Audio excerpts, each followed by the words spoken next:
दोस्तों, मैं आपको एक ऐसी जगह पर ले जाना चाहता हूं जहां हवा पुरानी कहानियां फुसफुसाती है, जहां जमीन पर समय के पार की यादें बसी हुई हैं। यह कहानी गैलप, न्यू मैक्सिको की है, जो अमेरिकी मूल निवासियों की संस्कृति और इतिहास में डूबी हुई है।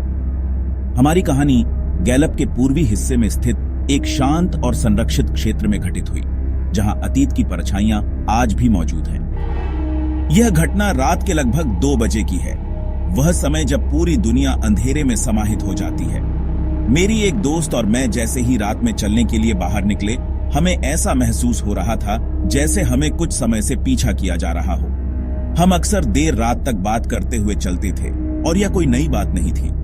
हमारी यात्रा उस अपार्टमेंट के पीछे से होते हुए एक सुनसान इलाके में थी, जहां कोई लाइट नहीं थी, सिर्फ झाड़ियों की सरसराहट और हमारे कदमों की आवाज सुनाई दे रही थी।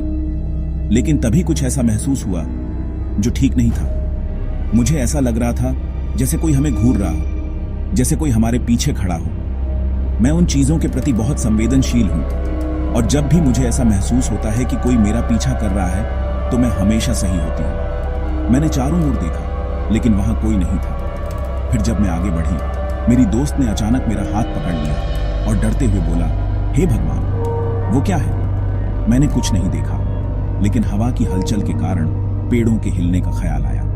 मैंने कहा, डरो मत, यह हवा की वजह से हो रहा है। लेकिन जब मैंने फिर से देखा तो मुझे एक काली आकृति दिखी जो पेड़ों के पास चल रही थी। यह आकृति सामान्य नहीं लग रही थी और मुझे अब ऐसा लगने लगा कि यह कोई नशे में धुत आदमी हो सकता है।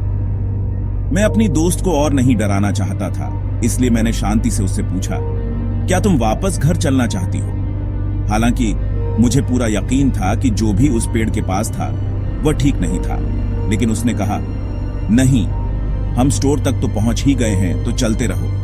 हम चल रहे थे, तभी अचानक पेड़ों के बीच में कुछ हलचल हुई। हमने तेजी से कदम बढ़ाए और पीछे से एक आवाज सुनाई दी। जब मैंने पीछे मुड़कर देखा तो मैंने एक जख्मी कुत्ते को देखा। मुझे इस दृश्य से डर नहीं लगा, क्योंकि मेरे आसपास इस तरह की घटनाएं आम थीं। लेकिन जब फिर से कुछ सुना तो मुझे लगा जैसे मेरी टांगें कांपने लगी और मैं बिल्कुल हिल नहीं पा रही थी। उस कुत्ते के गुर्राने की आवाज ऐसी थी जैसे वह हमें हमला करने के लिए तैयार हो। मैं उस कुत्ते की आंखों में देखकर खड़ा हो गया, और उसी वक्त मुझे यह एहसास हुआ कि यह सही निर्णय नहीं था।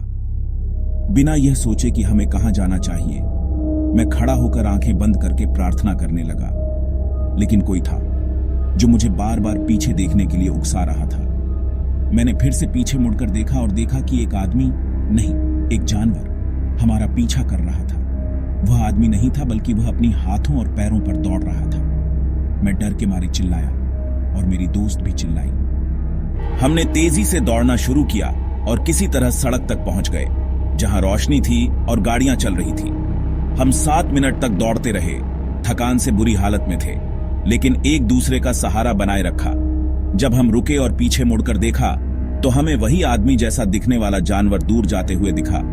हमारे पास पैसे नहीं थे, लेकिन उस स्टोर की मालकिन ने हमें पानी दिया और अपनी कार में हमें हमारे घर छोड़ने का प्रस्ताव दिया। जब हम फिर से उस इलाके से गुजर रहे थे तो हम सब कुछ महसूस कर रहे थे, लेकिन वह महिला हमें यह कहकर आई कि हमें उस सब को नजरअंदाज करना चाहिए। घर वापस आते वक्त उसने हमें एक चेतावनी दी, तुम लड़कों को इतनी रात में बाहर नहीं घूमना चाहिए, खुद को सुरक्षित रखो। और उस रात के बाद हम फिर कभी रात के 12 बजे के बाद बाहर नहीं निकले। उस रात को याद करते हुए मुझे अभी भी डर लगता है, और जहां मैं रहती हूं उस स्थान को स्किनवॉकर के नाम से जाना जाता है। क्या आप जानते हैं वह क्या था?